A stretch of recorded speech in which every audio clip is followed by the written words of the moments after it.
ओम नमो नारायण। अब शूद्राधिकरण पर विचार करते हुए उसकी पूर्व पीठिका के संबंध में वेद उपादेय क्यों है, हमारे धर्म किस प्रकार वेद पर आश्रित है, वेद ही सब कुछ है, वेद ही हमारे लिए पुरुषार्थ साधन है और वेद ही समाज की रक्षा करता है और वेद ही व्यक्ति को अपने सभी इच्छाओं को प्राप्त करने के लिए मदद करता है।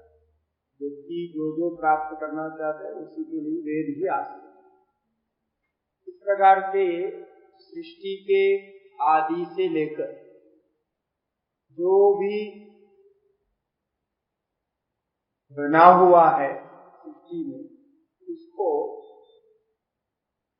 वेद ग्रहण करता है, स्वीकार करता है और उसकी व्यवस्था बनाता है। आप देखेंगे सृष्टि पूरे ही व्यवस्थित है, अपने अपने कार्य में सभी प्राणी लगे हुए हैं और जो प्राणी नहीं ऐसा मानते हैं, जड़ पदार्थ भी अपने परिणाम की प्रक्रिया में आगे बढ़ता जा रहा है। इस प्रकार से पूरी सृष्टि व्यवस्थित है। उस व्यवस्था के अंतर्गत व्यक्तिगत व्यवस्था है और सामूहिक व्यवस्था। ऐसे ये व्यक्तिगत व्यवस्था को हम आश्रम कहते हैं, ब्रह्मचर्य आश्रम, गृहस्थाश्रम, वानप्रस्थाश्रम, संन्यासाश्रम। ये व्यक्ति के जीवन की व्यवस्था है। किन किन स्तरों से गुजरते हुए व्यक्ति को अपने पुरुषार्थों को प्राप्त करना है, उसके हिसाब से ये चार आश्रम चार पुरुषार्थों की प्राप्ति के लिए। पहला आश्रम ब्रह्मचर्य आश्रम में आप धर्म को प्राप्त करते हैं, धर्म का ज्ञान प्राप्त करते हैं और अर्थ और काम विशेष रूप से गृहस्थाश्रम में होता है और मोक्ष की ओर जाने के लिए वानप्रस्थाश्रम और संन्यासाश्रम। इस प्रकार व्यक्ति की व्यवस्था उसमें। ऐसे ही सामाजिक व्यवस्था में ये चार वर्णों का विधान है समाज को व्यवस्थित करने के। अब कल हम बता रहे थे कि वेद सभी ढंग से हमारी रक्षा करती है।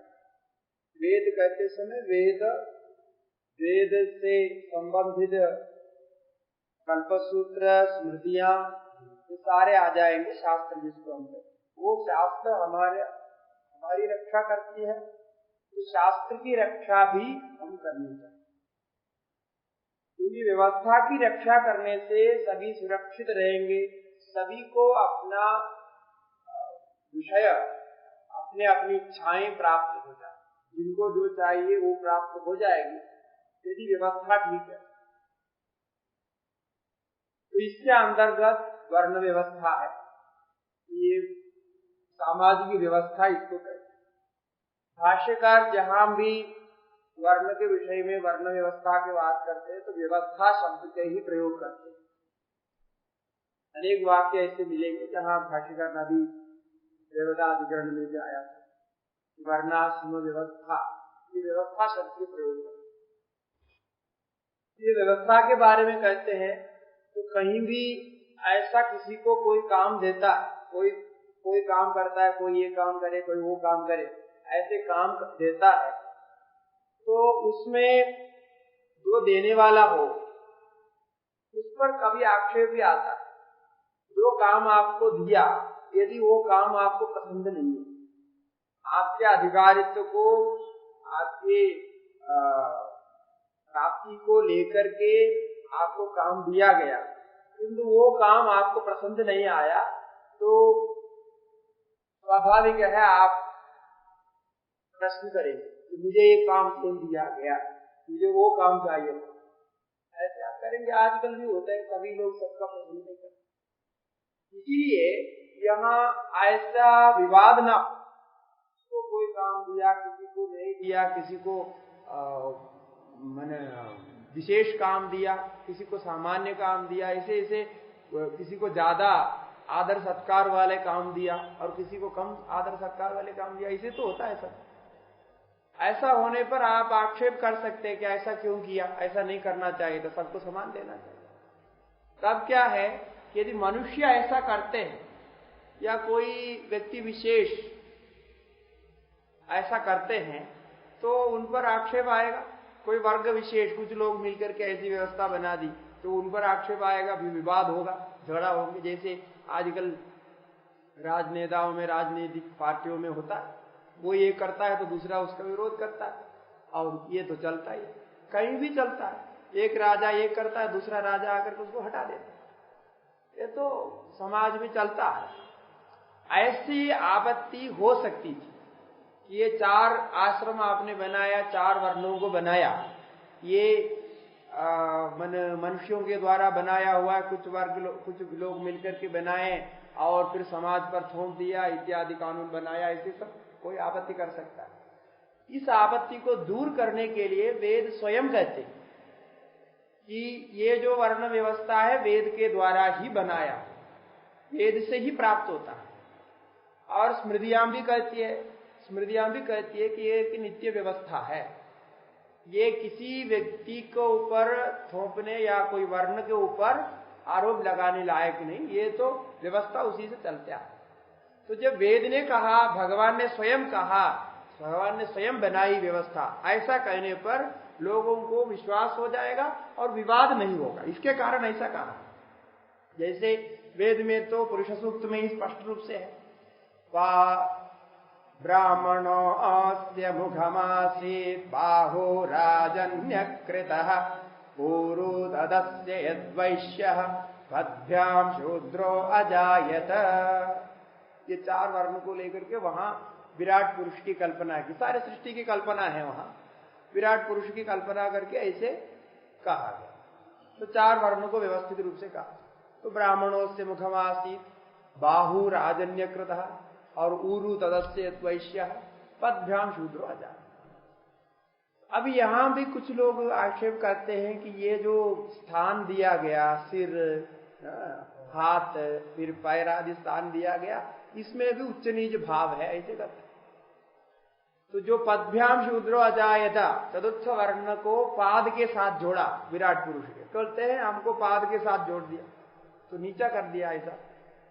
ऐसा नीचे करने के लिए नहीं है, नीचे करने से तात्पर्य नहीं है। वहां यदि पाद कोई नीचे का है ऐसा यदि आरोप लगाएंगे, उसके आगे ही मंत्र है।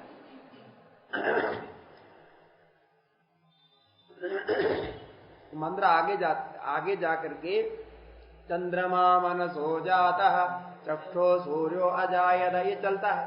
चलने के बाद में भूमि के बारे में कहता है। तो भूमि क्या किसके साथ संबंध है?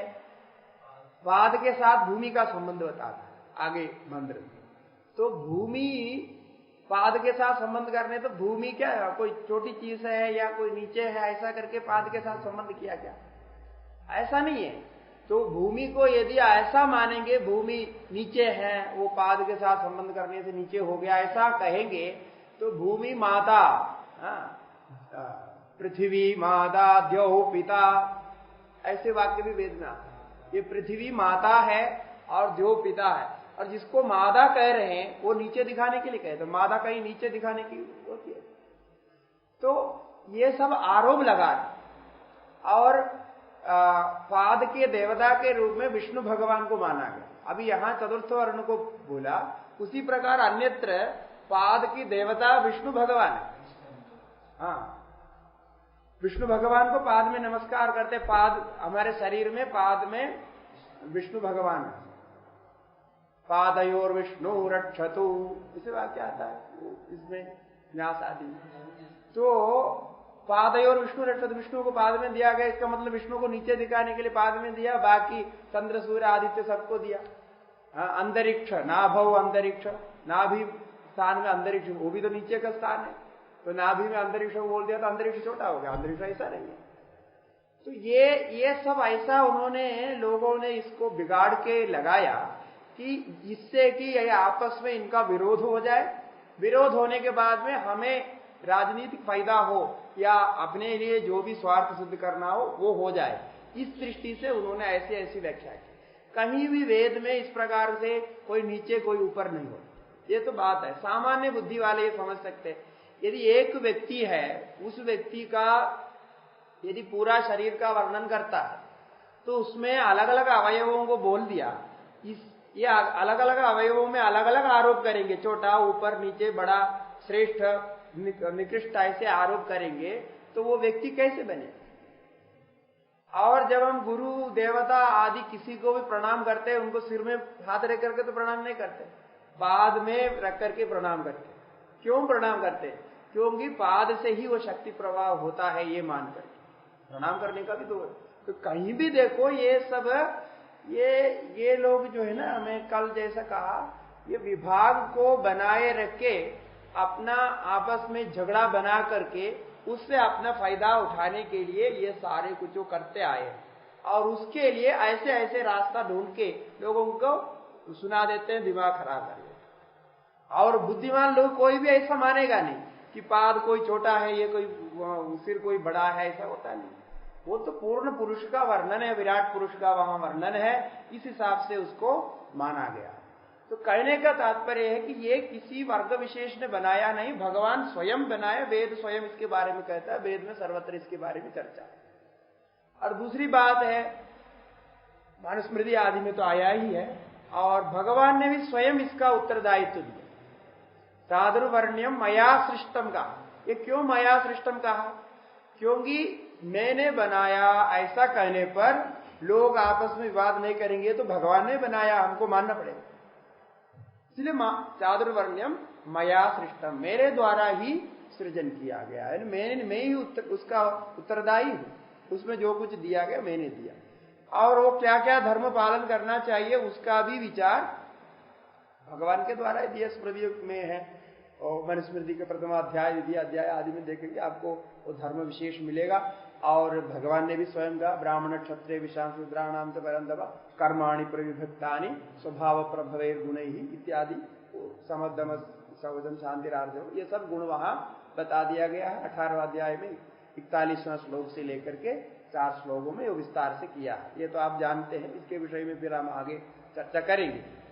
तो ये इधर विशेष है कि वेद का बनाई हुई व्यवस्था है। जैसा वेद ब्रह्म को समझाता है, एकात्म भाव को समझाता है, तत्त इच्छाओं को प्राप्त करने के लिए तत्त कर्मों को विधान करता है, उसी प्रकार उस कर्म को प्राप्त करने के लिए ये व्यवस्था भी बनाई। तो अब धर्म की रक्षा करना, वेद की रक्षा करना ही कर्तव्य है।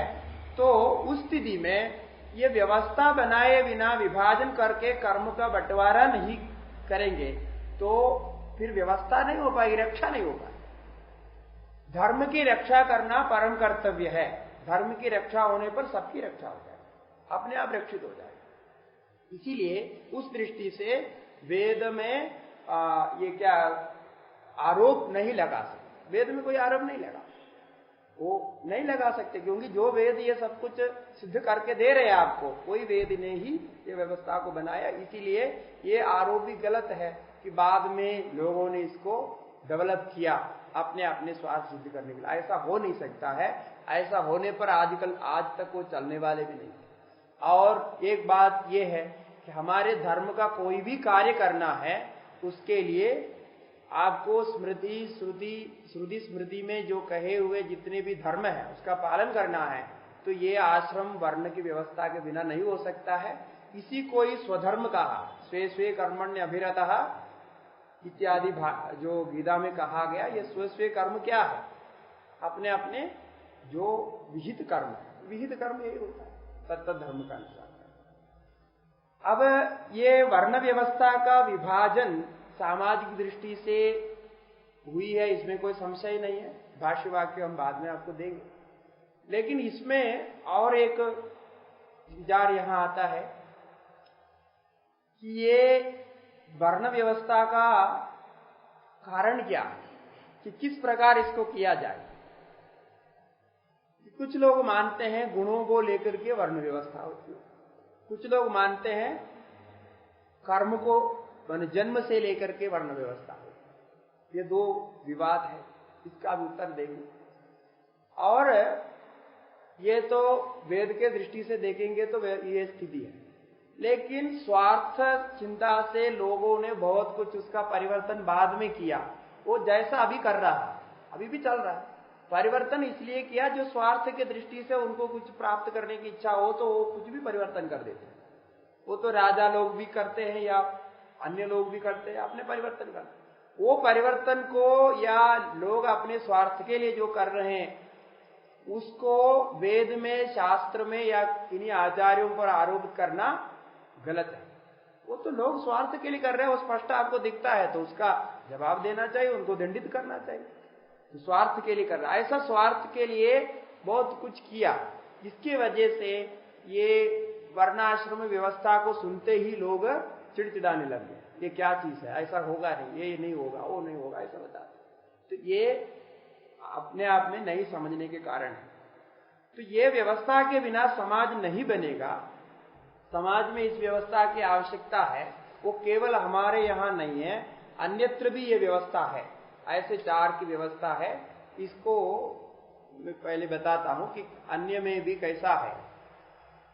कि जैसा हमारा तो यहां चार की व्यवस्था है कि कुछ लोग मानते हैं कि भगवान बुद्ध ने इस व्यवस्था को नहीं माना, वर्णाश्रम व्यवस्था वो नहीं मानते थे, ऐसे कहते हैं। लेकिन गलत है, बुद्ध ने भी माना है।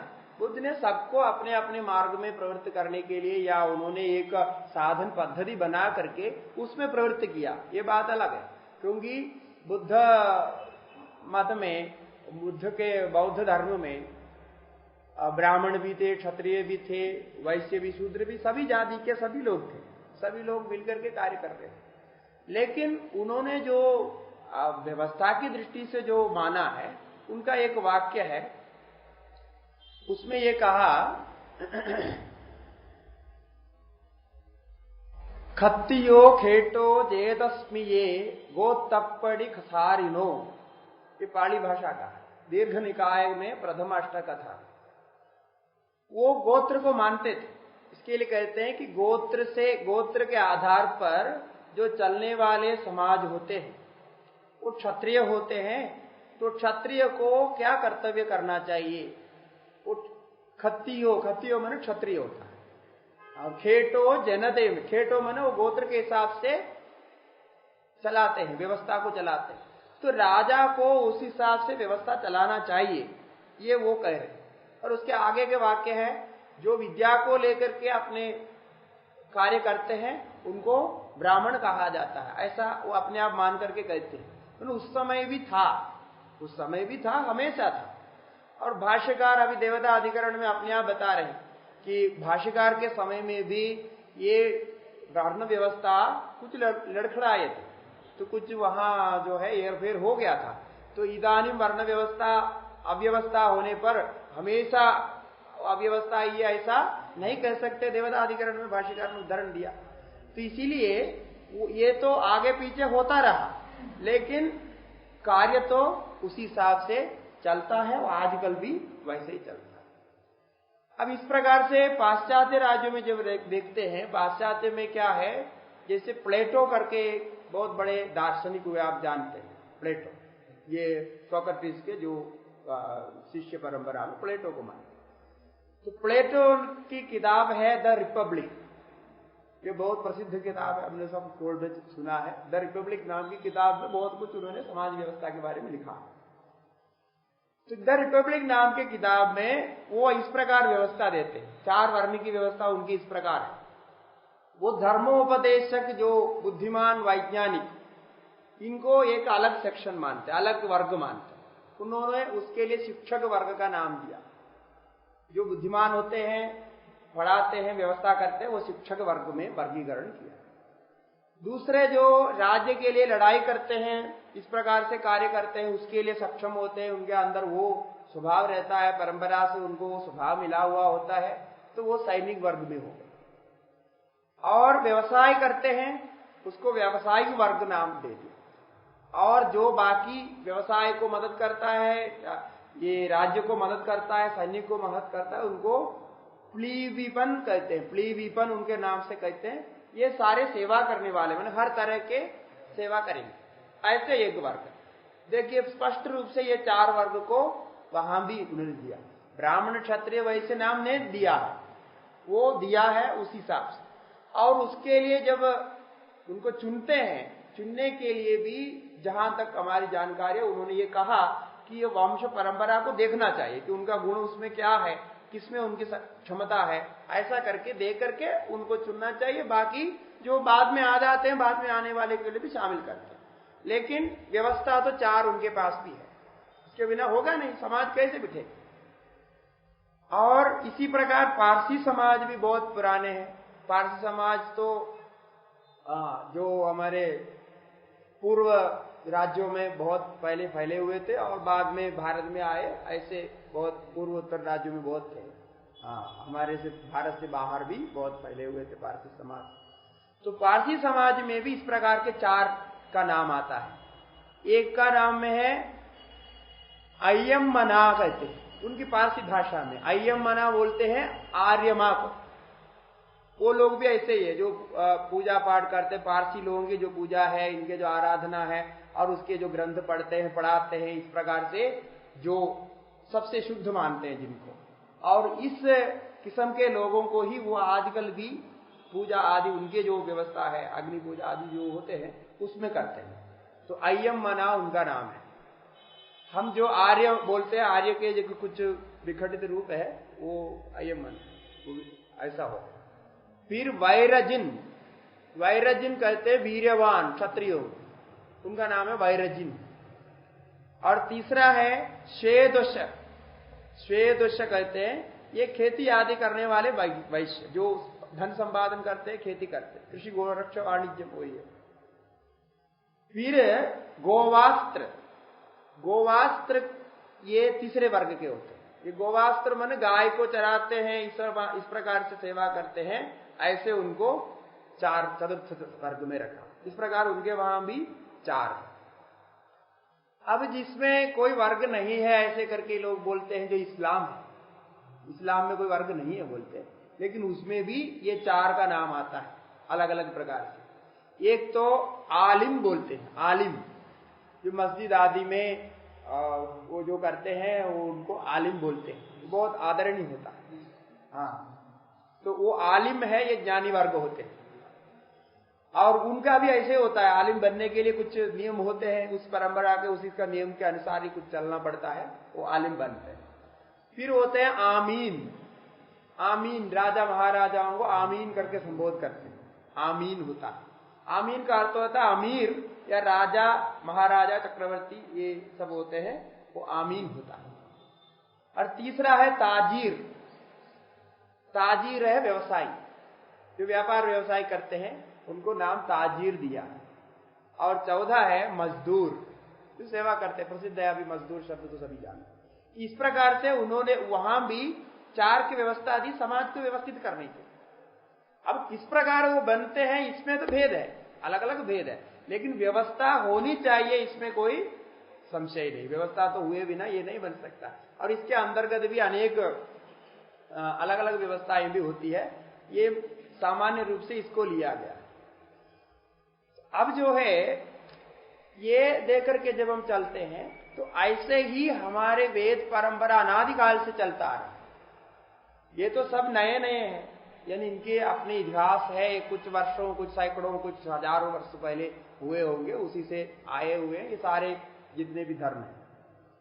लेकिन ये तो ऐसा नहीं है, ये तो अनादिकाल से चल रहा है। तो उस समय से लेकर के ये व्यवस्था चली आ रही है। ये कब से शुरू हुआ मालूम नहीं। जब ये पुरुष सूक्त में ही इसके बारे में वर्णन है, तो और आगे क्या कहना। पुरुष सूक्त तो 4 वेद में आता है, ऋग्वेद से लेकर 4 वेद में आता है, तो आप उस पर कैसे प्रश्न उठा सकते। अब इन धर्मों में ये जो चार की व्यवस्था की, उनमें क्या आचरण कौन करना चाहिए, ये तो बाद के समय के अनुसार जिस जिस युग में जो जो स्मृतियां काम करती है, वो स्मृतियों के अनुसार उसकी व्यवस्था हो जाती है। जो वेद को अनुसरण करने वाली जो स्मृतियां होती है, उन स्मृतियों के आधार पर उसमें व्यवस्था बनाई जाती है। तो स्मृति है, इतिहास है, पुराण है, ये सभी उसमें काम आते हैं इस व्यवस्था को बनाए रखने। अब हम यहां अभी जो बात हम बता रहे थे कि ये व्यवस्था बनाते समय किसके लिए, किसको देकर के, क्या उद्देश्य से ये व्यवस्था बनाई होगी, उस पर हम विचार करते हैं तो दो बातें आती हैं। एक पक्ष है, गुण पक्ष को लेते हैं, बोलते हैं गुण के अनुसार होना चाहिए। दूसरा पक्ष बोलते हैं कि नहीं, जन्म से होना चाहिए। दो पक्ष अभी चलता है। यद्यपि ये दो पक्ष कोई हमारे शास्त्र में अन्यत्र कहीं भी नहीं मिलता है। ये पक्ष अभी आजकल ये व्यवस्था बना रहे कि ये गुण कर्म विभागशः जो स्मृति में जो आया है भगवान के वाक्य, और उसी प्रकार भगवान ने जो वर्णन किया ब्राह्मण क्षत्रिय विशाल शूद्राणाम से परंतप, ये जो वर्णन किया, ये गुण वाले को ऐसे में मानना चाहिए, वो गुण वाले को ऐसे में मानना चाहिए, ऐसे गुणवादी कहते हैं। लेकिन ये सही नहीं हो सकता, ये व्यवस्था में ये सही नहीं हो सकता। कारण क्या है, अब दोनों जगह का भाष्य वाक्य देखिए। अभी गुण को लेकर के हम मानेंगे, समझ लो, मान लेंगे गुण को लेकर के भी हम व्यवस्था कर सकते हैं, इसे मान लेंगे। गुण को लेकर के कहां व्यवस्था किया है, आप देखो पूरे आप समाज में अभी देखो कि गुण को लेकर के कोई व्यवस्था अभी है क्या? गुण को लेकर के कोई व्यवस्था नहीं है, गुण को लेकर के व्यवस्था नहीं हो सकती। कारण क्या है, ये गुण अस्थिर होते हैं, गुण अस्थिर होता है। अब वो गुण को लेकर आप व्यवस्था करने जाएंगे, समझ लो एक बच्चा जन्म लिया, कोई भी घर में एक बच्चा जन्म, उसका तो बहुत अच्छा स्वभाव था, बहुत मधुर स्वभाव, समदम उपदति सब उसके पास है, शांत है, प्रसन्न है, सब कुछ ठीक ठाक था। अब वो चल रहा है, अब देखने से पूरा उसको उत्तम वर्ण का गुण आपको दिखाई दिया, तो आपने बोला कि ये उत्तम वर्ण का है, सेलेक्ट कर दिया। कौन सेलेक्ट करेगा ये बात अलग है, बोलने वाले क्या सोच के बोलते हैं उनको तो कोई समझ में नहीं आता कैसे करना। अब वो बच्चा किसी भी घर में रखा, अच्छा गुण वाला, अब 18-20 साल तक तो बहुत शांत था, सब कुछ ठीक था, सामान्य रूप से हम लोग सब ऐसे रहते। अब बाद में देखा वो बदल गया, फिर जब आगे गया, फिर वो जो काम में लगा, जैसी पढ़ाई की, जैसे किया, तो उग्र बन गया, तो उसका क्रूर स्वभाव हो गया, लड़ना फिरना ऐसे ऐसे हो गया। ऐसा कई लोगों का होता है। अब क्या वो दूसरे वर्ण के हो जाएंगे क्या? और उसके बाद में कुछ समय के बाद में पढ़ाई लिखाई सब हल्ला हुल्ला झगड़ा घोड़ा सब हो गया, उसके बाद में नौकरी मिल गई या व्यवसाय हो गया, तो फिर जो व्यवसाय नौकरी आदि जो भी करना था करना शुरू कर दिया, तो इसके बाद में वो तीसरे वर्ण के हो जाएंगे। ऐसे कर सकते क्या? अब एक भी व्यक्ति को आप ऐसा बोलो जिसका एक गुण पूरा जीवन में समान रहता है, ऐसा होता नहीं। और अब तो मतलब शुरू में वो अलग वर्ण का, बीच में दूसरे वर्ण का, ऐसा नहीं हो सकता। आपको एक निश्चय करने के लिए कुछ तो व्यवस्था माननी पड़ेगी। ये बात बहुत विशेष है कि इसकी व्यवस्था हम कैसे मानते हैं। ये ऐसे गुण को लेकर के चलेगा नहीं। गुण में परिवर्तन नहीं होता है तब तो ठीक है, अब अपरिवर्तित गुण को लेना पड़ेगा। गुण कर्म विभाग में आप देखिए क्या बोल रहे हैं कि गुण तो जन्म से सात्विक राजसिक आदि गुण लेके आते हैं और उन गुणों के अनुसार ही शास्त्र विधान करता है। ये भाष्यकार स्पष्ट रूप से कहते हैं, भाष्यकार का ये स्पष्ट वचन है। वहां आप वहां भाष्य वाक्य देखेंगे तो भाष्यकार कहते हैं कि ये जो भी गुण आता है वो उनका जन्म से लेकर के आता है और उसके अनुसार से कर्म का विधान किया है। जैसे बता रहे हैं भाष्यकार, वहीं बता रहे हैं, शास्त्रेणापि ब्राह्मणादीनां सत्वादि गुण विशेषापेक्षया एव समादीनि कर्माणि प्रविभक्तानि न गुण अनपेक्षया एव शास्त्र प्रविभक्तान्यपि कर्माणि गुण प्रविभक्तानि इत्युच्यन्ते। ये देखो क्यों ऐसा गुण प्रविभक्तानि कह रहे हैं क्योंकि शास्त्र से प्रविभक्त है ये कर्म विधान। वो गुण प्रविभक्ति इसलिए कहते हैं क्योंकि सत्व रजस तमस की चर्चा है पूरे उधर। सत्व रजस तमस चर्चा वो प्रकृति से कार्य होता। ये प्रकृति का स्वभाव प्रवय का, स्वभाव प्रवय का भाष्यकार अर्थ करते हैं कि पूर्वकृत कर्मों के वश, क्योंकि स्वभाव किसको कहते हैं, पूर्वकृत कर्मों के अनुसार ही होता है। हमको जो जन्म मिलता है, सभी हमारे आस्तिक मानते हैं जन्म मिलता है पूर्वकृत कर्म के अनुसार, जन्म मानने वाले सारे ऐसे मानते। तो पूर्वकृत कर्म क्या हो सकता है, उसी के अनुसार जन्म मिलेगा। आप इस समय अच्छे पुण्य कार्य करेंगे, अगले जन्म में आपको अच्छा जन्म मिलेगा, यही तो सामान्य बात है। तो वो कर्म को लेकर के आप जन्म लेते हैं, जन्म लेने पर उसी कर्म के अनुसार यदि आप आगे बढ़ते रहेंगे और उस धर्म का पालन करते रहेंगे, उससे श्रेय होगा, ऐसा शास्त्र कहता है।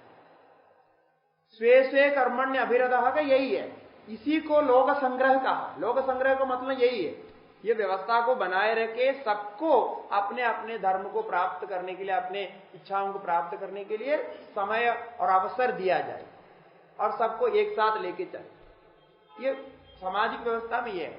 इसीलिए ये गुणों को लेकर के कोई वर्ण का परिवर्तन करें, ऐसा नहीं हो सकता। यानी आज के समाज की या पहले से लेकर के जब भी है, तो भाष्यकार के समय से लेकर के है। भगवान ने कहा, भगवान ने ये इस दृष्टि से कहा कि तत्त गुण लेकर के आते हैं, उनके अंदर उसका मूल रहता है, बीज रहता है, उसको आप बाहर करें। कई बार ऐसे होते हैं कि वो जन्म उत्तम वर्ण में लेते हैं, लेकिन उत्तम वर्ण का कार्य नहीं करता, वो अन्य वर्ण के कार्य करते हैं, ऐसा देखा गया है। ऐसा देखने पर जाति परिवर्तन की व्यवस्था है, वो उसके बारे में हम अलग से बताएंगे, ये भी एक बहुत विशेष विषय है। तो जाति परिवर्तन की व्यवस्था पहले से है, उसका कुछ नियम है, मनुस्मृति में और आपस्तंभ धर्म सूत्र आदि में सभी में बताया है।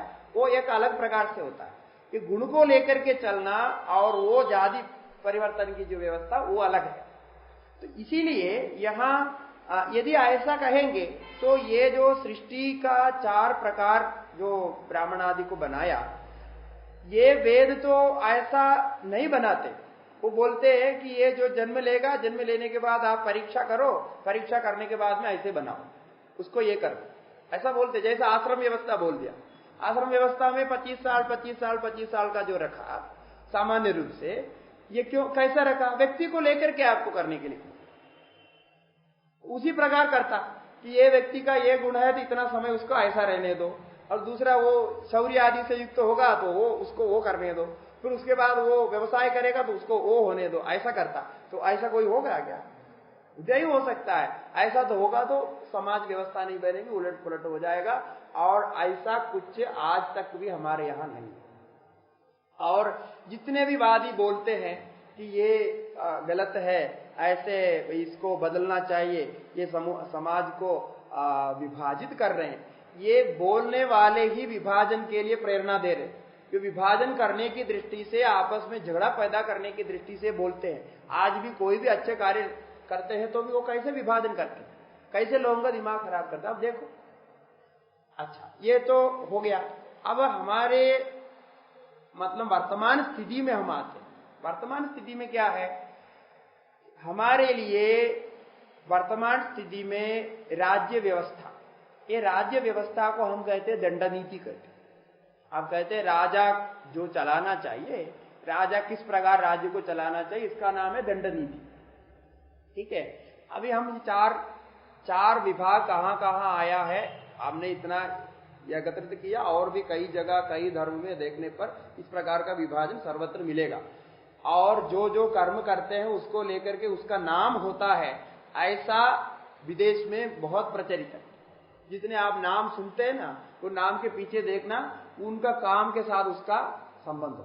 कोई किसी का नाम है जॉर्ज फार्मर, और पिताजी परंपरा से फार्मर थे, तो फार्मर उसको टाइटल लग जाता है।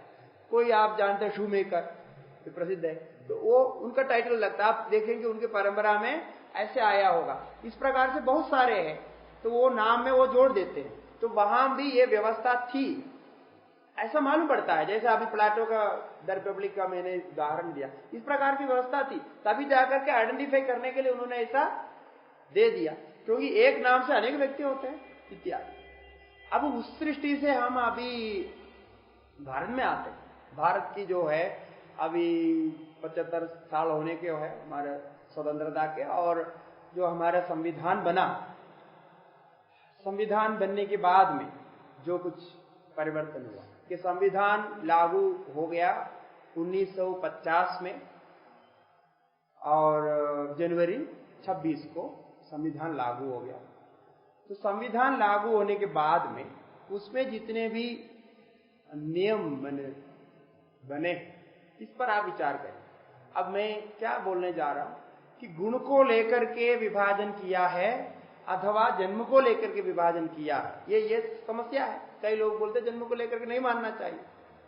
अभी आप संविधान को ही देखिए, संविधान में क्या है, जो भी विभाजन किया, जैसा अनुसूचित जाति, अनुसूचित जनजाति और पिछड़ा वर्ग, ये जो कुछ किया है, और क्या उत्तम वर्ण और अपर क्लास, लोअर क्लास, ये सब जो क्लासिफिकेशन किया है, ये करके ही कानून बनाया। बहुत सारे कानून उसी के लिए ही। तो ये कैसे बनाया? क्या जन्म से नहीं देते हैं क्या हम? आप जो है उत्तम वर्ण का है, आजकल उत्तम वर्ण वालों को कोई सुविधा नहीं मिलता, सारी सुविधा आरक्षित है। आप कोई आरक्षित वर्ण के सुविधा लेना चाहते हैं, समझ लो आप लेना चाहते हैं, तो आपको मिल सकता है क्या?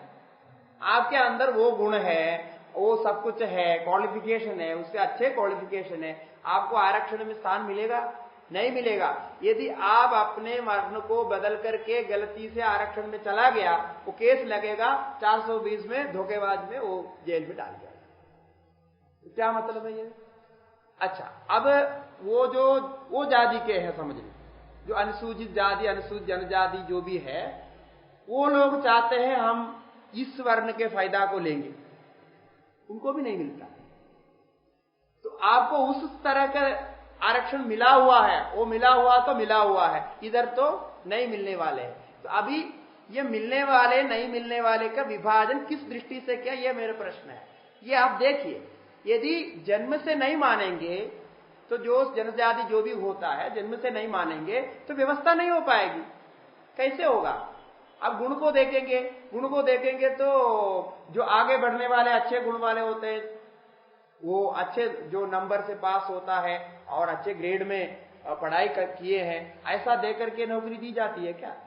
ऐसा देकर के कहीं कॉलेजेस में एडमिशन दिया जाता है क्या? नहीं है। तो ये आरक्षण व्यवस्था कैसे की गई आप देखो तो उससे भी मालूम पड़ता है, क्योंकि और कोई चारा नहीं है। आपको कुल मिला के व्यवस्था बनाना है समाज में, तो जन्म से ही लेना पड़ेगा। जो अल्पसंख्यक कहते हैं, अल्पसंख्यक की अलग व्यवस्था। अल्पसंख्यक कैसे होता है कि उनको गुण दे करके, उनका आचरण दे करके होता है क्या?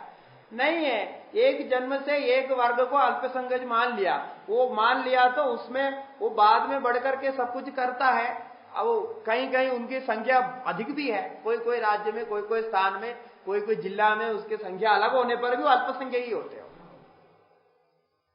और ये जो अनुसूचित जो आरक्षण दिए हैं, उनको बाद में आरक्षण की कोई आवश्यकता नहीं होती है। बहुत बड़े बड़े स्थान पर पहुंच जाते हैं, करोड़ रुपया कमाने वाला जो हो जाते हैं, सब कुछ हो जाते हैं, फिर भी जन्म के अंत तक उनके आरक्षण की व्यवस्था बनी रहती है। उनको जो जो सुविधा मिलेगी अंत तक मिलती रहेगी, वो कोई बड़ा आदमी बने या छोटा आदमी बने। अब ये व्यवस्था है कि अव्यवस्था है, आप देखिए। और जो उत्तम वर्ण के होंगे या कोई वो सच्चे अधिकारी है, पढ़ा लिखा है, समझदार है, सब कुछ है, कार्य करना चाहते हैं, उनके लिए चांस नहीं मिलेगा, क्योंकि वो आरक्षण के अंदर का तो नहीं आता। तो ये सब कुछ गुण को लेकर के नहीं होता। गुण को लेकर के यदि है तो सामान्य होना चाहिए, जो आगे बढ़कर के आएगा, जो अच्छा नंबर लाएगा, अच्छा गुणवान होगा, उसको अमुक अमुक स्थान दिया जाए, बाकी को नहीं दिया। यहां से आपका जो है तो एक ही परिवार में अलग अलग होते हैं। हाँ, ये अलग अलग हो जाए, ये बोलते हैं ना। इसीलिए आप देखिए कि हमारे संविधान में आर्टिकल 244 से लेकर के 244A 2 है, जो अनुसूचित जाति स्थान देशों का विभाजन करता है। और उसके बाद में 330 से 342 तक सारे जो बोलता है अनुसूचित जाति अनुसूचित जनजाति के सारे कुछ विस्तार उसमें है। अब ये कैसे माना है? कोई सर्टिफिकेट देने से नहीं होगा। अब क्या हो गया कि अब ये वर्ण व्यवस्था में एक और विघटन हो गया और एक विकार पैदा हो गया। क्या हो रहा है कि बहुत लोग अभी जो उत्तम वर्ण के हैं वो किसी प्रकार से अपने पीछे का नाम नहीं लिखते हैं, या वो कोशिश करते हैं कि हम उत्तम वर्ण के जो सरनेम है उसका वो छोड़ करके ये नीचे आ जाए, क्योंकि ये आरक्षण मिल रहा है, सुविधा मिल रहा है, वो सुविधा चाहते हैं। तो कई लोग ऐसे बदल भी रहे। या कभी कभी ऐसा भी हमारे भारत में, मैं शायद पहले बताया, एक सरनेम के दो विरुद्ध जाति भी। सरनेम एक दिखेगा, लोग अलग अलग होता है। जैसे उदाहरण के लिए शर्मा, शर्मा तो एक तो शर्मा ब्राह्मण जाति के होते हैं, और दूसरे शर्मा जो बड़ौई आदि होते हैं, जो कारपेंटर के जाति होते हैं, वो भी एक शर्मा है। अब दोनों अत्यंत विरुद्ध जातियां, शर्मा का नाम तो दोनों में लिखेगा, अब कैसे पहचाने? इसी प्रकार वर्मा, वर्मा क्षत्रिय राजा भी वर्मा होता है, और जो सुनार आदि सुनार जो सोने का काम करते हैं, ऐसे काम करते हैं, उनमें उनके भी सरनेम वर्मा है। ऐसे कई मिलेंगे। तो अब क्या होगा? आप सरनेम देकर के कुछ नहीं कर सकते। फिर ये क्या है, वेद में कंफ्यूजन नहीं। वेद तो गोत्र को देकर के, कर्मकांड में गोत्र को देकर करता है, गोत्र में ऐसा नहीं होगा। गोत्र से पता चलता है, लेकिन सरनेम से नहीं पता। जैसे अभी आंध्र आदि में राहु, आंध्रा से लेकर के ये महाराष्ट्र कर्नाटक से इधर से तो राहु चलता है। ये राहु में भी दो है, 2 या 3 है मुझे लगता है। तो 2 तो है, एक तो क्षत्रिय भी राहु होते हैं, ब्राह्मण भी राहु होते हैं, और शायद वैसे अन्य जाति भी वो राहु रखते हैं। वो रख रहा, वो क्यों रख रहा है मैं कारण बताऊंगा। वो सब इतिहास बहुत लंबा है, लेकिन ये जानना जरूरी है। मैं इसलिए ये बोल रहा हूं कि जिस दृष्टि में लोग फंसे हुए हैं, उस दृष्टि से ये बात समझ में नहीं आएगी। तो अब क्या है, आप किस प्रकार इसको निश्चय करेंगे? राहु ब्राह्मण है कि क्षत्रिय है कि वैश्य है कि क्या निश्चय करेंगे? उसको कैसे पूछेंगे? कई लोग मैं जानता हूं, वो अपने शर्मा सरनेम को बदल के राहु रख दिया। अब क्यों रखा? वो तो उस समय के जमाने की स्थिति। और हम दक्षिण में ये तमिलनाडु केरला ये इसी एरिया में एक पिल्ला होता है, पिल्लई, पिल्लई जो सरनेम में रहते हैं। अब पिल्लई भी 2 प्रकार के होते हैं। एक तो पिल्लई चतुर्थ वर्ण के भी होते हैं, और दूसरे क्षत्रिय भी पिल्ले होते हैं। केरल में जितने पिल्ले हैं वो सब क्षत्रिय वर्ग के। वो वहां बहुत प्रसिद्ध है, 8 घराने थे, इनका क्षत्रिय होगा, वो सब जो है आते हैं। और तमिलनाडु में दोनों है, पिल्ले कुछ क्षत्रिय लोग भी है और कुछ शूद्र लोग, चतुर्थ वर्ण की। हाँ, पिल्लई ब्राह्मण होता है। देखो आंध्रा में पिल्लई ब्राह्मण होता है। अब ये तो निश्चय नहीं कर सकता। इसीलिए क्या हो रहा है, आजकल गोलमाल हो रहा है।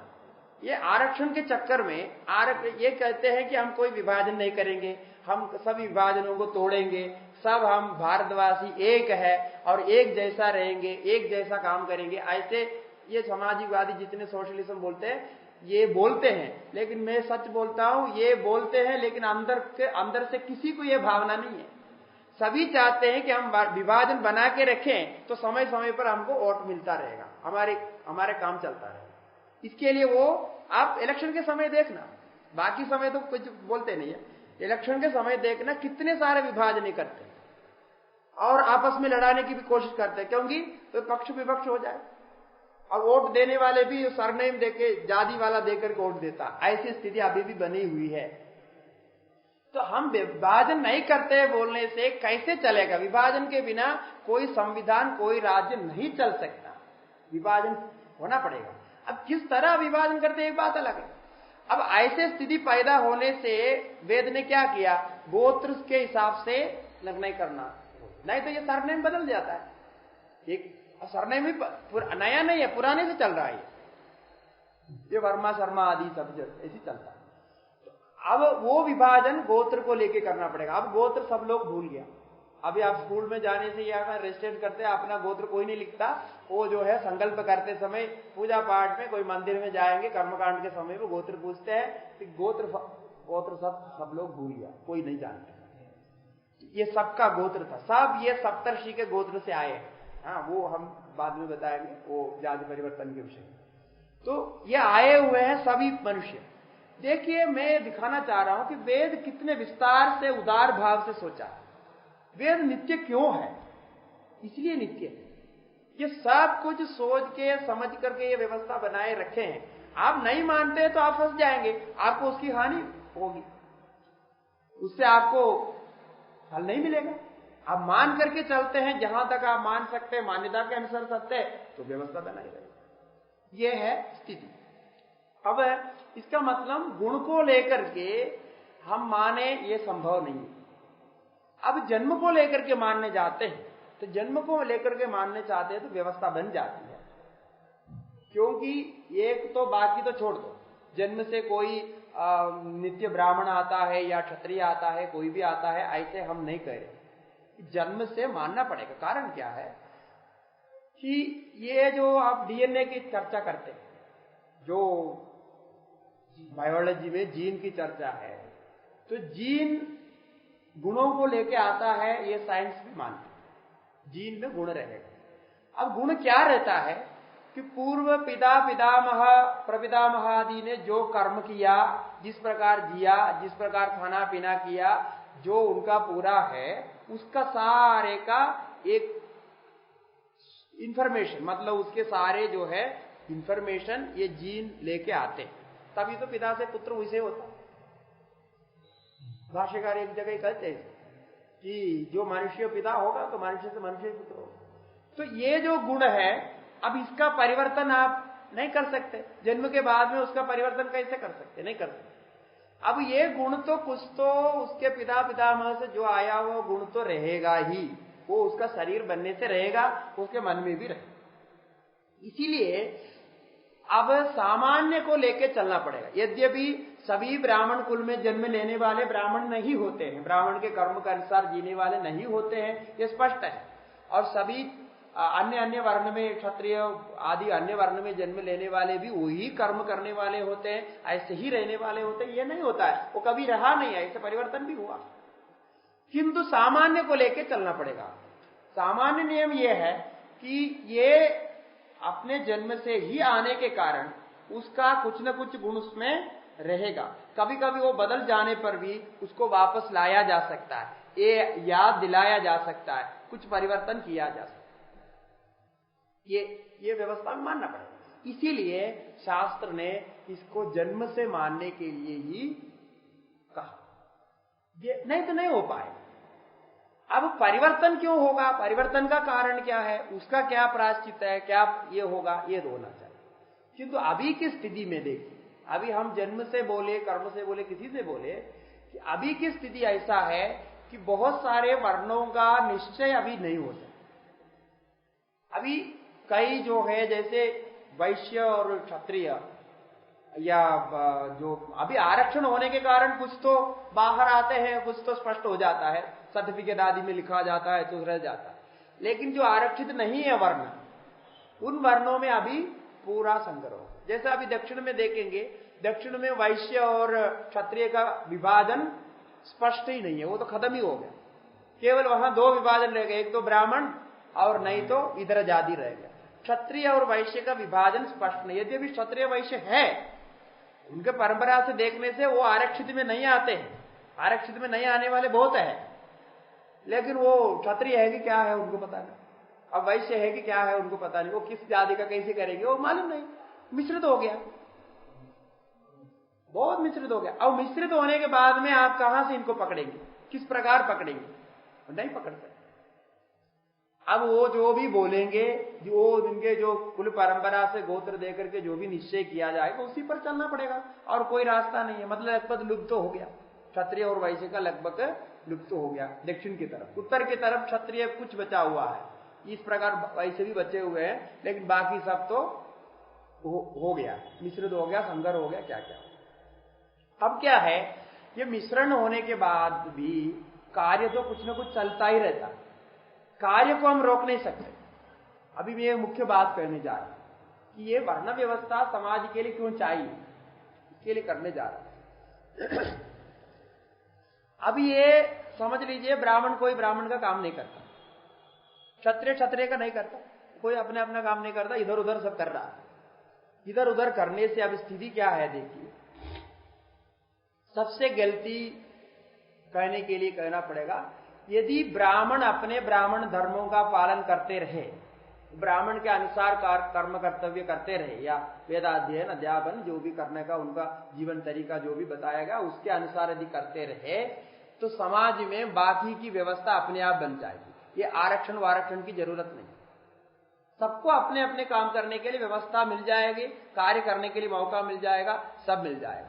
ये आपने मिला दिया तो क्या हुआ कि जो जो करने के लिए निकले, जिनका ज्यादा प्रभाव रहा, यानी जो आंदोलन कर सकते हैं, जो अपने हस्त बल का प्रयोग कर सकते हैं, या अपने धन बल का प्रयोग कर सकते हैं, या अपने बुद्धि बल का प्रयोग कर सकते हैं, ऐसे ऐसे लोग बहुत कुछ करने लगे। और जो इस प्रकार नहीं कर सकते उनको नौकरी भी नहीं है, वो बेरोजगार है, कुछ नहीं, ऐसे हो गया। और उनको जो काम करना चाहिए वो दूसरा कर रहा है। अब जिससे ज्यादा मुनाफा मिलेगा वो सभी व्यापारियों ने जो उन्होंने कब्जा कर लिया, जो बुद्धिमान है, बलवान है, धनवान है, वो कब्जा कर लिया। तो अब ये वर्ग बहुत दूर दूर जा रहा है। जो गरीब है, अत्यंत गरीब है, उनके पास सामर्थ्य नहीं है, वो ऊपर नहीं आ पाए, और जिनके पास है उनके पास खूब है, वो सब कुछ कब्जा करके बैठा हुआ।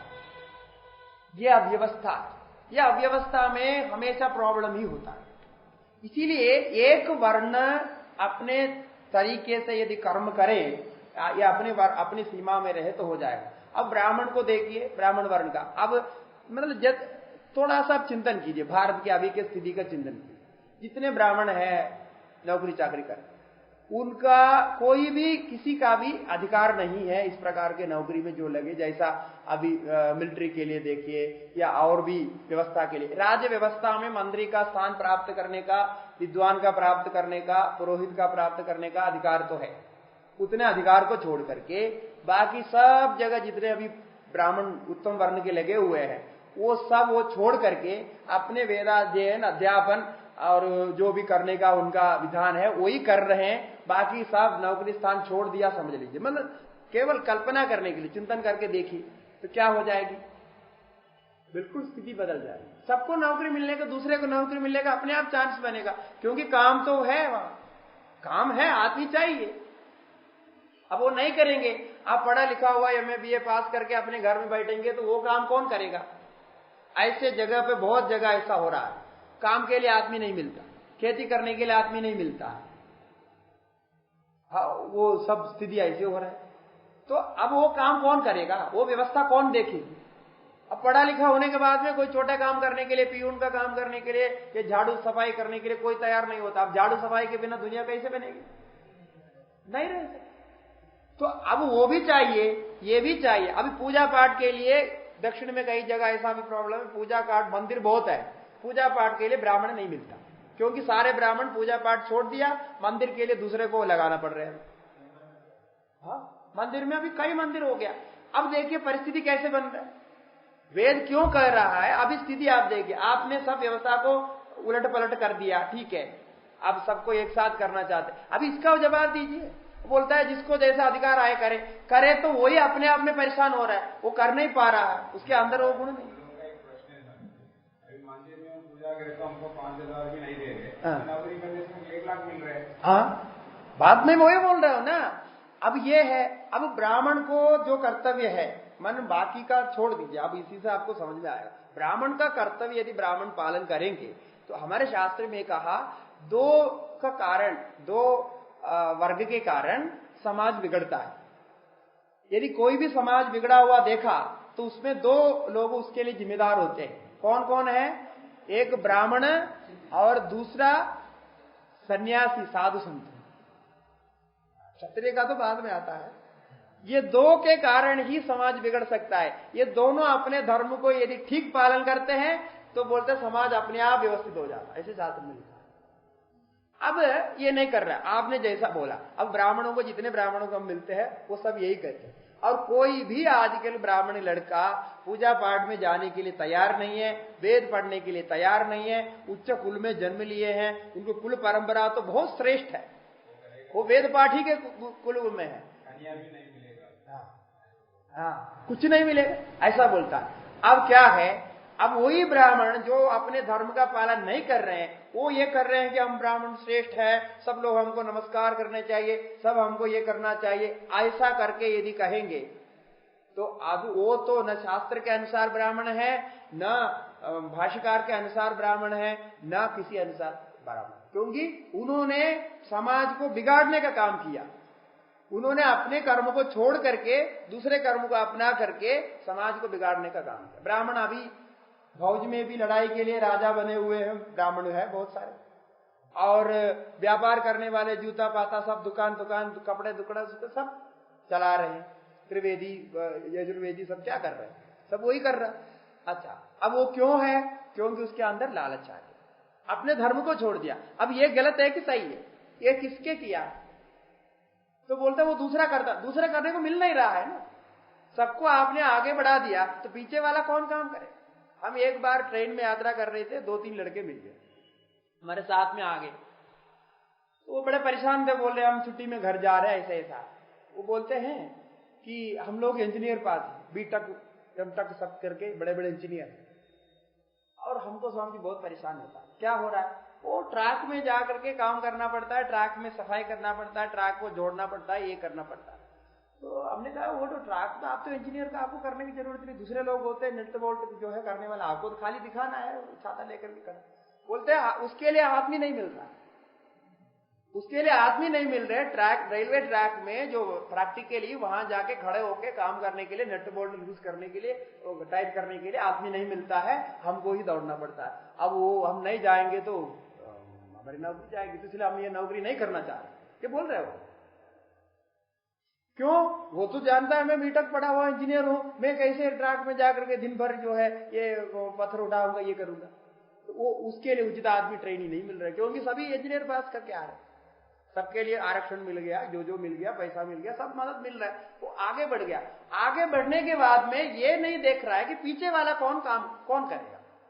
अब डॉक्टर बना हुआ व्यक्ति, जो डॉक्टर बन गया, जो इंजीनियर बन गया, वो कोई दूसरा छोटा काम करने के लिए तैयार हो जाएगा? नहीं होगा। अभी हमारे तमिलनाडु केरल में सब यही सबसे बड़ा प्रॉब्लम, वहां काम करने वाले कोई नहीं मिलता, नारियल तोड़ने के लिए आदमी नहीं मिल रहा है, खेती करने के लिए आदमी नहीं मिल रहा है, कुछ नहीं, वो बाहर से लाना पड़ता है, और बाहर से ला करके करने पर ही हो जाता है, और इतना सब कुछ करना पड़ता है। वो सब खाली है, बोलते हैं नौकरी नहीं है, बेरोजगार है। क्यों बेरोजगार? इसीलिए है कि सब पढ़े लिखे हैं, अब पढ़े लिखे हुआ पढ़ा लिखा हुआ बैठा है, वो दूसरा काम नहीं करते, दूसरा काम नहीं करने से नहीं होगा।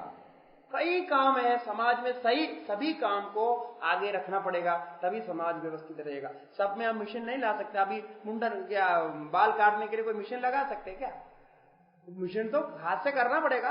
वो कोई क्या मिशन के अंदर जाएंगे आपको बाल कट करके बाहर आ जाएगा, ऐसा तो होगा नहीं, उसके लिए करना पड़ेगा। अब जूता बनाने के लिए तो मिशन है, लेकिन जूता रिपेयर करने वाला भी तो चाहिए। अब हर एक काम आप देखिए, इसके बिना समाज कैसे चलेगा? तो नहीं चलेगा। इसीलिए ये व्यवस्था होनी चाहिए, सबको आगे बढ़ाना चाहिए, पढ़ा लिखा करना चाहिए, सब कुछ करना चाहिए, लेकिन उनके अंदर ये बोध लाना है कि हम अपने अपने काम को ठीक ढंग से करते रहेंगे तो आगे बढ़ेगा। तो सबसे पहले करना चाहिए ब्राह्मणों को सारे नौकरी छोड़ करके, जो वो वेद पाठ, पूजा पाठ, जो भी अध्ययन, ठीक है, कॉलेजेस में, स्कूल्स में पढ़ाने का काम तो उनका अधिकार में है, आप पढ़ाओ, सब कुछ करो, रिसर्च करो, देखो कितने शांति आ जाएगी। बाकी सबको आगे बढ़ा कर अपने आप नौकरी मिल जाएगी। एक करने से ऐसा इतना परिवर्तन आएगा, वो नहीं करेंगे, और ऊपर जाके बैठ करके फिर बोलेंगे कि हम वैसे है वैसे है, हम इतने ऊंचे गुल के हैं, ऐसे बोले। अब तक क्या फिर बोलता है नीचे वाले को दबाया, नीचे वाले को कोई दबाया नहीं, दबाने का कोई मतलब ही नहीं होता है, यहां दबाने का प्रश्न ही नहीं है। और एक बात और देखिए कि ब्राह्मण के पैसा के बारे में कह रहे हैं कि ब्राह्मण के जीवन को, ब्राह्मण श्रेष्ठ है, वर्ण में श्रेष्ठ है, इसमें कोई संशय नहीं, श्रेष्ठ माना है शास्त्र में। अब उसका जो जीवन बताया है, एक कपड़ा नीचे पहनना, एक कपड़ा ऊपर पहनना, इतना सहज और सरल जीवन है, वो कोई पैसा को इकट्ठा करके नहीं रख सकते। मनुस्मृति में देखना, वो उसके लिए सबसे पहले कहा आप 1 हफ्ते का सामान इकट्ठा करो, उससे ज्यादा नहीं, या फिर उससे ज्यादा करना है तो 6 महीने तक कर सकता है। तो कुशीदादी नाम से कहते हैं, 6 महीने तक के लिए जो भी अन्न पान आदि कर सकते। और कैसा, वो भिक्षा मांग करके लाना है या यहाँ से भी आपको पूजा पाठ करके जो मिलेगा उसको ला करके ब्राह्मण अपनी करना है। ब्राह्मण को नौकरी करने के लिए नहीं कहा, ब्राह्मण को व्यवसाय करके धन संपादन करो नहीं कहा। तो ये सब आप कर रहे हैं तो गलत है आपका ब्राह्मण धर्म का, इसलिए तो गड़बड़ हो गया। आपको क्या कहा, वेद की रक्षा करने के लिए, अपने परंपरा में वेद पाठ करने के लिए कहा। इतने बड़े सुदामा जी थे, आप जानते हैं। हाँ, भगवान कृष्ण के सहपाठी थे सुदामा जी, कोई कम नहीं थे। वो करना चाहते थे, क्या नहीं कर सकते, लेकिन गरीबी रहा, गरीबी से हो गया। तो तब क्या है, हमारे वहां सब बहुत आक्षेप लगाते हैं, ब्राह्मणों ने बहुत सारे जमीन इकट्ठा कर लिया, बहुत जो है मालिक बन गया, ऐसा हो गया वैसा हो गया। सच्चाई बोले तो एक भी ब्राह्मण कोई जमीन इकट्ठे नहीं किए। जमीन जायदाद उनके पास जो आया है वो धर्म से आया हुआ होता है। धर्म से आया हुआ मन क्या है, ब्राह्मण को दान देने का विधान है। तो हर एक मौके पर राजा लोग दान देते थे। अब जितने भी बड़े बड़े आश्रम पुराने, जो मैंने 100 साल 150 साल पुराने आश्रमों में आप जाके पूछिए, उनका कोई उन्होंने जमीन खरीद करके अपने नाम किया हुआ नहीं है, किसी से कब्जा किया हुआ नहीं है। वो नाम लिख करके लोग दान देते। तो जो कुछ उनका माल है अब दिखाई दे रहा था, जो भू परिष्कार में सबको बांट बंटवारा करके दे दिया, इससे ये लोग ऐसे विघटन, ऐसे बातें बनाई कि इन्होंने सारे गरीबों का जमीन कब्जा कर लिया था, ये स्वयं भोग रहे। अब वो भोगने वाले ब्राह्मण के पास सब जाके देखेंगे, वो नीचे जमीन में चटाई डाल करके सो रहा होता। और 2 समय मुश्किल से वो सामान्य जो सात्विक भोजन है वो करते हैं, और ये कपड़ा ऊपर होता है, ये कपड़ा नीचे होता है। उनको देखने से जमींदार कुछ, क्योंकि वो तो अपने जीवन के अनुसार जितना चाहिए उतना ही इस्तेमाल करता है, उतना ही वो भोग सकता है, उसको संभाल नहीं सकते हो। अब जो दान से उनको मिला है, राजाओं ने जो दिया वो उनके पास था। अब वो उसका जो भी चल रहा था, वो किसी को दे रखे थे, कोई उसको इस्तेमाल कर रहे थे, कोई इसको इस्तेमाल कर रहे थे, ऐसे तो चल रहा था। वो सबको सहारा देते थे। उस समय कोई ऐसा विभाजन की बात नहीं। किसी ने किसी स्वार्थ से अपने को दूसरे के ऊपर अत्याचार किया, गलत किया, ऐसा हो सकता है। कोई समाज, कई वर्ग ऐसे किए होंगे। यदि कोई ऐसा अत्याचार किया है तो उसको दंडित करना चाहिए। अत्याचार को तो कोई भी स्थिति में, कितने भी बड़े आदमी हो, श्रेष्ठ हो, कनिष्ठ हो, कोई भी हो, अत्याचार किया तो उसको दंडित करना है। वो तो ब्राह्मण के लिए सबसे बड़ा दंड का विधान है।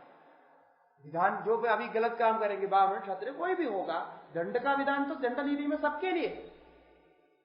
तो ऐसा उनको मिला हुआ है। और जो अभी यज्ञ में जाते हैं, अभी भी होता है, यज्ञ में जाने पर गोदान होता है, वो धन भी देते हैं और कुछ जमीन भी देते हैं, ऐसा होता है। अब यहाँ का उत्तरकाशी का ही देखिए, यहाँ के जो ब्राह्मण है, वो मंदिर के पुजारी आदि है, उनको बहुत सारे जमीन है, माने वो यहाँ के राजा जैसा है। आप कहीं भी गंगोरी की तरफ देखिए, बहुत सारे खेत है, इधर है। और यहाँ को विश्वनाथ के इधर के आसपास तो लगभग 50% जमीन उन्हीं का ही था। ये जो पूरी खेत सब कहते हैं, ये सब उन्हीं का था। बहुत सारे स्थान था, ये सब कलेक्ट्रेट जहां है, ये सब उन्हीं का ही था। तो कैसे हुआ, उन्होंने खरीदा नहीं है। ये तो लोगों ने समय समय पर, शादी के समय में और विशेष मौका पे किसी ने किसी दान दे दिया। आजकल भी वो चलता है, दान दे करके उनको दान से प्राप्त हुआ, उससे वो दान कार्य करते थे और दूसरे को मदद करते थे, जो वो कर सकते थे कर सकते। ऐसा किया है उन्होंने, अत्याचार करके या किसी को हड़प करके ऐसा किया है। इस प्रकार से कोई हिस्ट्री 100-200 साल पुराने नहीं मिलेंगे। उसके बाद में जो कुछ हुआ उसका बहुत कारण है। तो इसीलिए ये आक्षेप भी गलत है।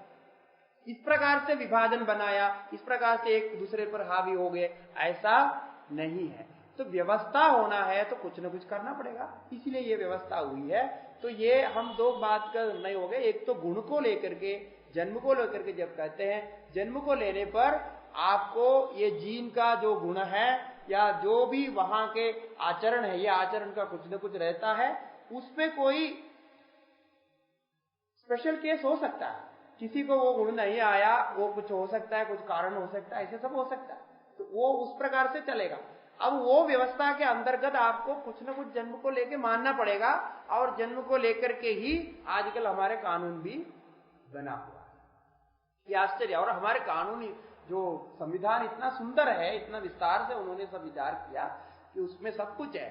अब यहां देखिए, जो आर्टिकल 25A और 26 और 21 3 आर्टिकल है जिसको लेकर के अभी कुछ चर्चा हुई है बीच में, इसलिए आ रहा है। उसमें क्या माना, ये जो विग्रह आदि युक्त देवता है, देवता जो मंदिर आदि में जो देवता है जिसका कोई वकालत नहीं कर सकता, 25th और 26 और 21, इसमें तीनों में इसका अलग अलग प्रकार से स्थान आदि को लेकर के चर्चा है।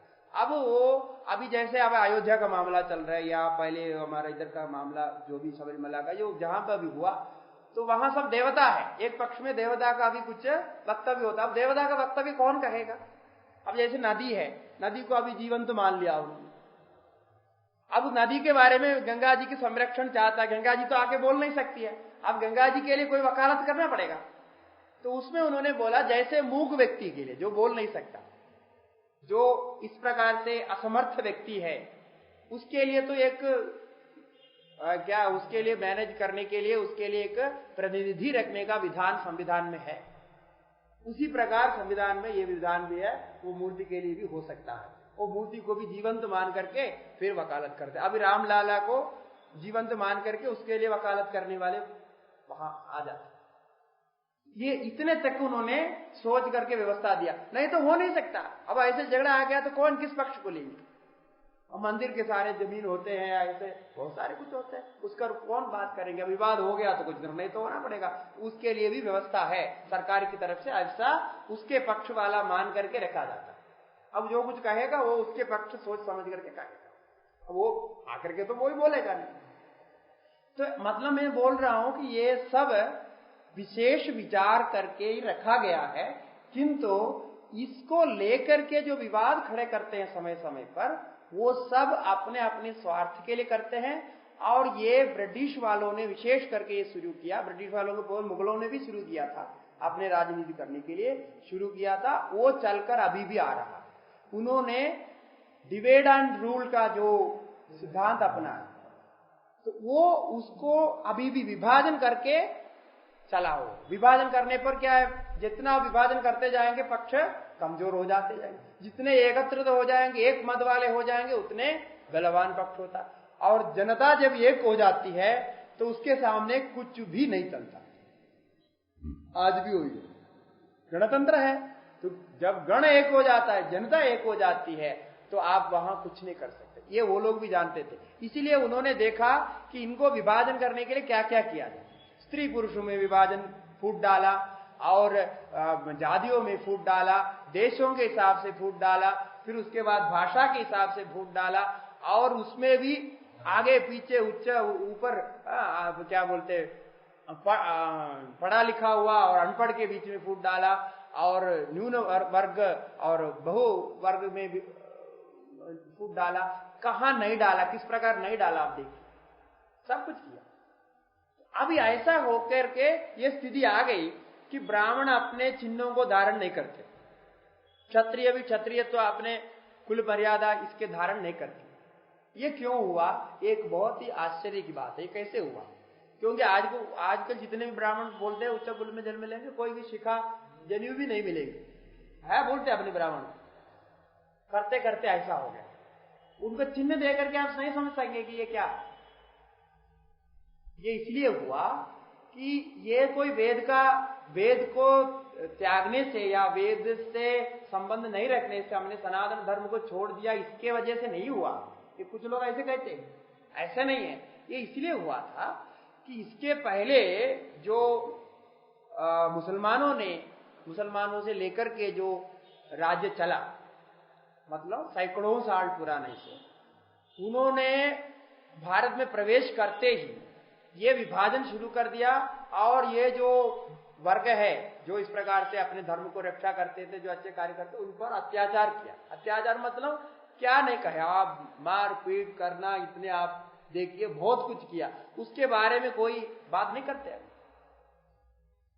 और जब बुद्धिज्म आया, उनके साथ बहुत सारे विदेशी लोग भी आए, उन्होंने भी अपनी तरफ से कुछ अत्याचार मारपीट किया।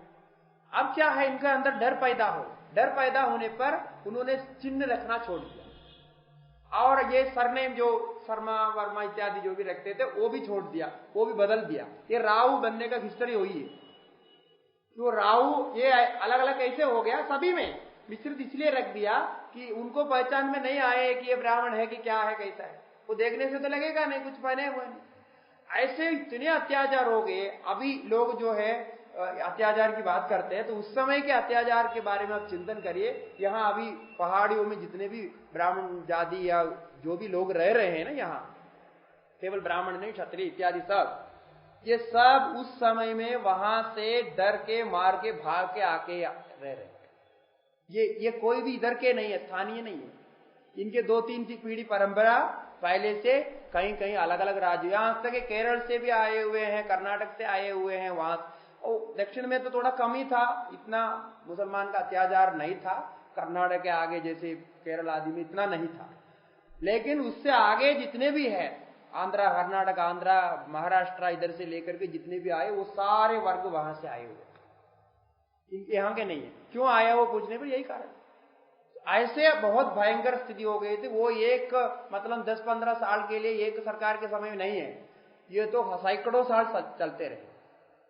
इसके कारण सभी ने अपने अपने धर्म आचरण करना छोड़ दिया, क्योंकि बाहर जाएंगे तो आपको पहचान नहीं आना चाहिए कि ये ब्राह्मण है, ये है। वो दिखाई पड़ेगा कोई पुलिस वाले को, या उस समय के जो सेना के थे वो आपको दंडित करेंगे और आपको ऊपर अत्याचार करेंगे। ऐसा था, तो छुपाना जरूरी था, और छुपाते छुपाते कई हो गया। और कई लोग ये आक्षेप लगाते हैं, ये बात बंद बोल के आज इधर रुकता हूं, ये आक्षेप लगाते हैं कि हमारे ये वर्ण व्यवस्था के कारण, ये अलग अलग विभाजन करके रखा, इसके कारण बहुत लोगों को पीड़ित किया गया, ताड़ित किया गया।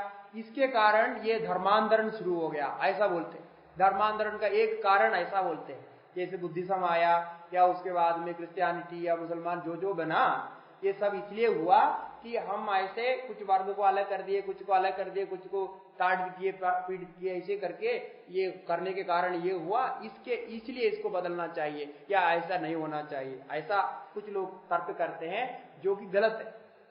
तो गलत इसलिए है कि बुद्धिज्म जो आया वो बुद्ध भगवान के जो सिद्धांत है, उन्होंने जो कुछ प्रणयन किया उसके आधार पर आया है। हर समय में आपस में कुछ झगड़ा वगड़ा तो रहा ही है, झगड़ा वगड़ा नहीं रहा ऐसी बात नहीं, हमेशा शांत रहे, सब कुछ व्यवस्थित रहे, ऐसा नहीं है। वो राजा के सामर्थ्य के अंदर था। राजा यदि ठीक से चलाते तो वो चलता है, कोई राजा नहीं चला पाते तो वहां अत्याचार होने की संभावना बढ़ती है। आजकल भी नहीं हो रहा है क्या? आजकल झगड़ा नहीं हो रहा है आपस में, वर्ग को लेकर के, जाति को लेकर के, पादी को लेकर के। इतने अनुशासन हमारे गणतंत्र का सरकार है, होने पर भी आजकल नहीं हो रहे। तो इस प्रकार से उस समय भी हुआ होगा, नहीं हुआ होगा हम नहीं कह सकते, लेकिन उस कारण से धर्मांतरण हुआ ये नहीं कह सकते, ये गलत है। कारण क्या है कि आप बुद्धिज्म में देखिए, वो चारों वर्ण के लोग हैं उसमें। यदि धर्मांतरण हुआ तो एक वर्ग के लोग पूरा धर्मांतरण होना चाहिए था। अब जिसको जो पीड़ित हो रहे थे वही धर्मांतरित होना चाहिए था, बाकी लोग नहीं होना चाहिए था। लेकिन उसमें ब्राह्मण भी है, क्षत्रिय भी है, वैश्य भी है, चतुर्थ वर्ण भी है, सभी है उसमें। जैन में देखिए, उसमें भी सभी है, अपने अपने तरह से है। और बाद में क्रिश्चियनिटी देखिए, क्रिश्चियनिटी केरल में, भारत में सबसे पहले केरल में आया है, ऐसे हम लोग सीखा। अब केरल में देखने पर आप नहीं कह सकते कि ये प्रताड़ित करने के कारण जितने प्रताड़ित हुए सब लोग क्रिश्चियनिटी में चले गए, ऐसा है ही नहीं। आज भी उस वर्ग के लोग हैं, और कुछ लोग तो गया जरूर है, लेकिन सभी ऐसा हो गया तो वो आजकल वो मिलने वाला ही नहीं थे। बिल्कुल गलत है, ऐसा नहीं है। कुछ कुछ कारण थे, कहीं कहीं देश में, कहीं कहीं स्थान में कुछ तो प्रताड़ित थे, वो तो गए, और वो अभी भी आज भी चल रहे हो। कोई भी कोई कष्ट में है, दुख में है, कोई सहारा लेता है, पैसा देता है, मदद करता है, तो वो जाता ही है, वो आज भी हो रहा। तो उसके कारण अभी क्या, अभी तो कोई धर्म विशेष को लेकर नहीं है ना, अभी तो वर्ण विशेष को लेकर के तो कार्य नहीं हो रहा, तब भी अभी धर्मांतरण हो रहा है। अब केरल में देखिए, मैं इसलिए उदाहरण दे रहा हूं, वहां स्पष्ट हो जाएगा। अभी वहां जो क्रिश्चियनिटी बने हुए हैं, क्रिश्चियन लोग हैं, उसमें ब्राह्मण भी है। मैं जानता हूं कई लोग हैं जो पहले नंबूदरी परिवार के थे, वो जो उत्तम ब्राह्मण समझते हैं, वो कन्वर्ट होकर के क्रिश्चियन है, उनका अलग नाम होता है, उनका भी कुछ नाम देते हैं। क्षत्रिय लोग भी बहुत लोग बदल गए, आप जानते हैं। बाकी तो कहना क्या, बाकी लोग भी बदल गए। जनजाति के लोग, सभी लोग हैं। तो क्रिश्चियनिटी में केवल यदि एक वर्ग ही होते तो हम कह सकते हैं तो ये इसके कारण धर्मांतरण हो गया, इसलिए हमको रोकना पड़ेगा। तो है धर्मांतरण का अनेक कारणों में एक कारण ये भी है, सब कुछ होता है। अभी एक राजनीति पार्टी छोड़ करके दूसरे राजनीति पार्टी में आजकल इधर जो है आना जाना हो रहा है। क्यों हो रहा है? अरे जहां ज्यादा फायदा दिखाई देता है वो सोचता है कि हमको आगे जाने से और कुछ मिलेगा, ऐसे कुछ प्रलोभन होता है तो कोई भी कुछ छोड़ करके चला जाता है। जितने नंबूदरी लोग क्रिश्चियन बने या मुसलमान बने, जो कुछ बने, तो या वो जो ब्राह्मण लोग, कितने ब्राह्मण लोगों को मुसलमान बनाया, वो सभी वर्ग के बन गए। मुसलमान में भी सभी को धर्मांतरण किया, तो सभी को किया। तो इसका मतलब वो एक हेतु के रूप में नहीं कह सकते। वो तो आपने विभाजन को मजबूती से स्थापित किया और उसको मैंने आपस में लड़ाई इत्यादि करने से वो स्पष्ट हो गया, ऐसा ही है। लेकिन ऐसा कोई प्रताड़न की बात नहीं है, क्योंकि प्रताड़न करने के लिए हमारे शास्त्र में कहीं भी नहीं कहा।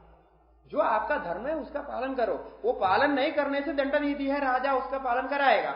लेकिन ये आक्षेप लगाना भी सरासर गलत है कि कोई वर्ग का इस प्रकार विभाजन होने के कारण धर्मांतरण हुआ, ये हुआ सो हुआ, कहना ठीक नहीं है। सभी का ऐसा है। मैं एक कल एक और उदाहरण आपको बताऊंगा कि जो जाति परिवर्तन के समय में वो बताएंगे कि इधर से उधर भी हो रहा है, उधर से इधर भी हो रहा है, ये तो संभव है। इसीलिए ये व्यवस्था को शास्त्र ने बनाया है, ये व्यवस्था को भगवान ने बनाया है, ये व्यवस्था सबके हित में है, समाज के हित में है। और जो हित चाहते हैं वो व्यवस्था को माने, नहीं चाहते हैं तो नहीं माने। आपको जो करना कर सकते, उसमें कोई दोष नहीं। ठीक है।